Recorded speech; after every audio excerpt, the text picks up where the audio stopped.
સુરત શહેરમાં છેલ્લા 10 વર્ષથી મોટા વરાછા વિસ્તારમાં અનોખી વૈદિક હોળી પ્રગટાવવામાં આવે છે। છેલ્લા 10 વર્ષથી કરુણા સેવક ગૌસેવા ચેરિટેબલ ટ્રસ્ટ દ્વારા ગાયના છાણમાં મેળવી વૈદિક હોળી કરવામાં આવે છે। તેમની આ પહેલથી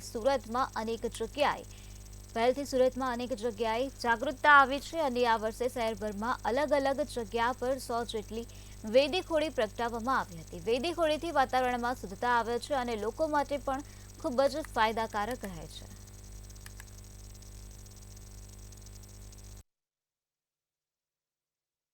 હોળી પ્રગટાવવાનો જે પ્રયત્ન પાંજરાપોળના ટ્રસ્ટીઓ કર્યો છે એમને હું અભિનંદન આપું છું। આપના માધ્યમથી સૌને વિનંતી કરું છું કે હોળી જરૂર પ્રગટાવો। આપણી એમાં આસ્થા છે, પરંતુ એમાં લાકડા બચે અને છાણને જે સ્ટીક બનાવીને એના દ્વારા વધુમાં વધુ હોળી પ્રગટાવવામાં આવે, વૈદિક હોળી પ્રગટાવવામાં આવે તો આપણી આસ્થા પણ જળવાશે, લાકડાને જે વૃક્ષછેદનની પ્રવૃત્તિ છે એને પણ કંટ્રોલ આવશે।